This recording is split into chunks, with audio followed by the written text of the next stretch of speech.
छात्रों, आज हम अगला सिद्धांत देखेंगे, अनुकरण सिद्धांत। भाषा उत्पत्ति का सबसे महत्वपूर्ण सिद्धांत यदि कोई हो तो वह अनुकरण सिद्धांत। इस सिद्धांत को भोबोवाद भी कहते हैं। क्या कहते हैं? भोबोवाद। ये सिद्धांत क्या है, इसके बारे में आज हम चर्चा करेंगे। छात्रों, इस सिद्धांत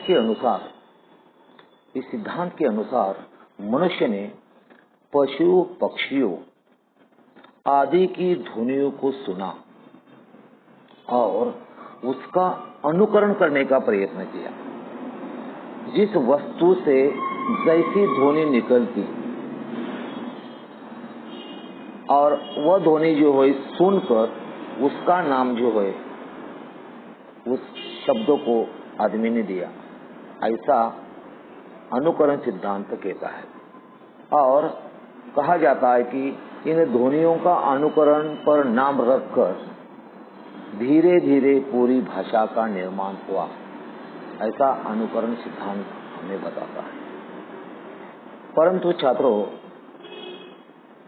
प्रसिद्ध भाषा विश्लेषक या भाषा विशेषज्ञ मैक्स मुलर ने इस बात की हंसी उड़ाई और उन्होंने कहा कि अनुकरण सिद्धांत एक मनोविनोद पर लिखा गया है सिद्धांत, इसलिए उन्होंने उसको बाऊ वाऊ थ्योरी। तो परीक्षा में प्रश्न आ जाता है कि अनुकरण सिद्धांत को बाऊ वाऊ थ्योरी किसने कहा, तो ये मैक्स मुलर ने कहा है। और बाऊ वाऊ का मतलब है कुत्ते की बोली को बाऊ वाऊ कहते हैं। यानी ऐसे उन्होंने क्या कर दिए कि इस सिद्धांत के प्रति अपनी भावनाएं जो है व्यक्त कर दी गई। लेकिन छात्रों, चाहे कुछ भी क्यों न हो, लेकिन भाषा उत्पत्ति के संबंध में महत्वपूर्ण बातें बताने में क्या है कि ये सिद्धांत जो है अत्यंत महत्वपूर्ण आंशिक रूप से सत्य है। और भाषा की उत्पत्ति के संबंध में ये सिद्धांत जो है थोड़ी बहुत सहायता करता है, क्योंकि देखिए, मनुष्य ने पशु पक्षियों पेड़ पौधों की आवाज को सुनकर अपने लिए कुछ शब्दों का निर्माण किया होगा। जैसे कौवे की ध्वनि से काका, है ना, काका से कागाम कहते हैं। बिल्ली की म्याऊ म्याऊ आवाज से म्याऊ शब्द आ गया। बकरी के बोली के बे बे से बकरी, या पत्ते के जमीन पर गिरने के ध्वनि से पत आदि शब्द इस सिद्धांत की पुष्टि करता है।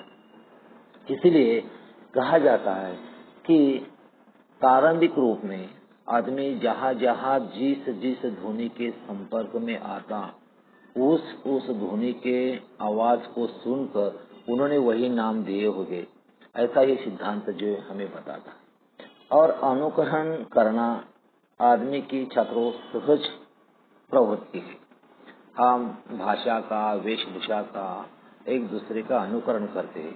इसलिए अनुकरण सिद्धांत जो है भाषा उत्पत्ति के बारे में अपने विचार या सहायता करने में थोड़ा बहुत सक्षम हमें दिखाई देता है।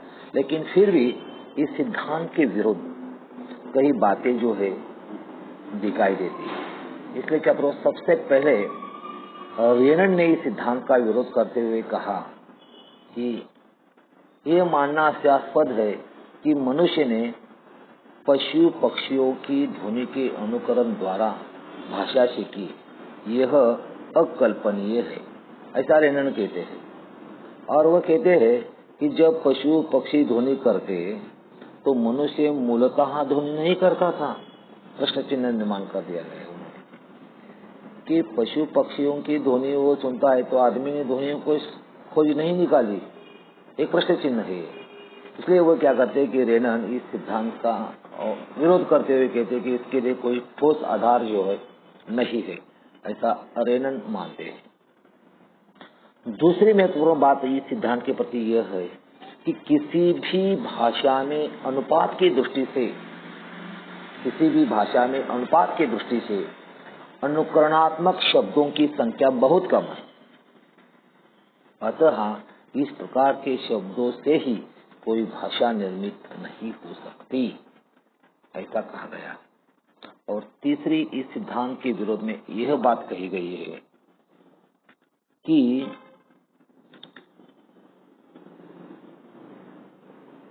ऐसी भाषा भी है कि जिनमें अनुकरणात्मक शब्द बिल्कुल नहीं है। उदाहरण रूप से अमेरिका में अतवस्कन नाम की एक भाषा है, अतवस्कन नाम की एक भाषा है कि जिसमें अनुकरणात्मक शब्दों का पूर्ण अभाव है। इसलिए कहा जाता है कि भाषा सिर्फ अनुकरण से निर्माण नहीं हो गई है, और इसलिए इस सिद्धांत की मैक्स मुलर ने हंसी उड़ाई थी और इसे बाऊ वाऊ थ्योरी कहा था। लेकिन ये सिद्धांत जो है छात्रों बिल्कुल त्याज्य नहीं है।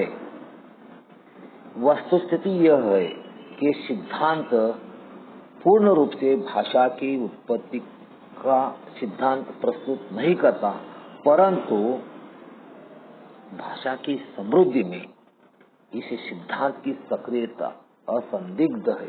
क्यों असंदिग्ध है? क्योंकि भाषा की विशेषता के अंतर्गत हमने देखा है कि भाषा हम अनुकरण से सीखते हैं। देखिए, यह भाषा पैतृक संपत्ति नहीं है, मैंने आपको बताया था पहले 2 लेक्चर में। यदि आपने देखा हो तो आप देखिए कि भाषा पैतृक संपत्ति नहीं है, यानी माँ बाप की सारी संपत्ति जो है बच्चों को मिलती है। उसी प्रकार कहा जाता है कि बच्चों को भाषा भी माँ बाप के कोख से मिलती है, लेकिन ऐसा नहीं है, क्योंकि भाषा विज्ञान में इसका प्रयोग किया है। मैंने आपको बताया था कि हिंदुस्तान का बच्चा फ्रांस में रखा गया था, फ्रांस का बच्चा हिंदुस्तान में रखा गया था। बच्चा बड़ा हो गया, फ्रांस का बच्चा तो यहाँ की हिंदी वो बोलने लगा, और हिंदुस्तान का बच्चा जो फ्रांस में रखा गया था वो फ्रांस भाषा बोलने लगा। क्यों? क्योंकि अनुकरण, क्योंकि माँ बाप जिस भाषा से बोलते थे उसी भाषा का वो बच्चा जो है अनुकरण करता है। इसलिए भाषा जो है हम क्या करते हैं कि अनुकरण से सीखते हैं। और ये भी कहा मैंने कि अनुकरण हमारी सहज प्रवृत्ति है। हम बोली का, वेशभूषा का, सभी मानवीय स्टाइल जो है कोई नई होती है तो हम तुरंत उसका अनुकरण करते हैं। तो कहा जाता है कि अनुकरण सिद्धांत जो है हमें यह बताता है कि कम अधिक मात्रा में माना जाता है कि पहले में भाषा की निर्मित हुई नहीं थी, तो मनुष्य जो है जहाँ जहाँ जिस वस्तु के, जिस पशु पंछी के संपर्क में आता रहा और उनके कानों से जो ध्वनि सुनता रहा हो, उसी से वो क्या करने लगा, वो नाम देने लगा, ऐसा माना जाता है। इसलिए अनुकरण सिद्धांत जो है भाषा उत्पत्ति के संबंध में भले ही समृद्ध न हो, लेकिन इसकी सक्रियता जो है भाषा उत्पत्ति के बारे में वो क्या है कि बहुत ही महत्वपूर्ण मानी जाती है। उसके बाद छात्रों जो अगला सिद्धांत हम देखेंगे अनुकरण सिद्धांत के जैसे ही है वो सिद्धांत जिसका नाम है संपर्क सिद्धांत। अब देखिए संपर्क सिद्धांत यानी क्या। संपर्क सिद्धांत का प्रतिपादन प्रसिद्ध मनोवैज्ञानिक प्रोफेसर जी रेवेज ने इस भाषा को मानव मस्तिष्क की सबसे आश्चर्यजनक सृष्टि मानते हैं।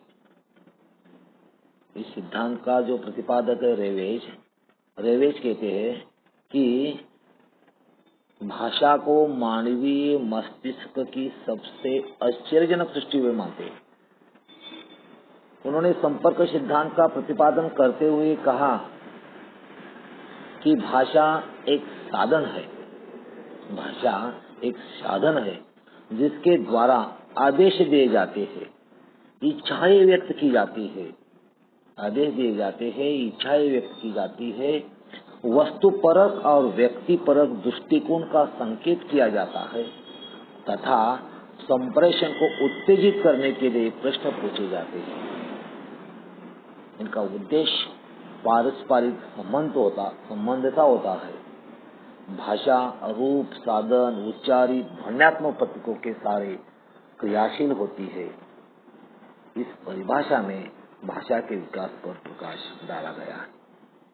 छात्रों, इस प्रकार संपर्क सिद्धांत जो है, अनुकरण और संपर्क सिद्धांत दोनों का महत्व कितना भाषा उत्पत्ति के बारे में महत्वपूर्ण है, इसको हमें देखना है।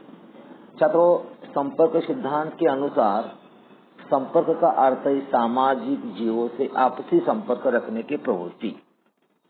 रेनिश का कहना है कि संपर्क स्थापित करना मनुष्य की सहज प्रवृत्ति है। आरंभ में चिल्लाना, पुकारना जैसे ध्वनियों के माध्यम से मनुष्य संपर्क स्थापित करता था, और जैसे जैसे मनुष्य की आवश्यकता बढ़ी, वैसे ही सहज उच्चारित होने वाली ध्वनियों का प्रयोग भी बढ़ता गया, और सहज उच्चारित ध्वनियों के अतिरिक्त अन्य ध्वनियां भी इसमें सम्मिलित हो गई, और आगे चलकर इन ध्वनियों एवं स्थितियों से निश्चित संबंध स्थापित हो गया, और विशिष्ट ध्वनि से उस स्थिति को बोध होने लगा, और इस तरह ध्वनियों के अर्थ में एक निश्चिति हो गई, और प्रारंभ में संपर्क भाव के स्तर पर ही हुआ होगा, और धीरे धीरे विचार के स्तर पर होने लगा, और इस प्रकार भाषा का विकास हुआ। ऐसा संपर्क सिद्धांत जो है रेवेज हमें बताते हैं। छात्रों, आज हम इतना ही देखेंगे, बाकी की चर्चा जो है कल करेंगे। ठीक है, धन्यवाद।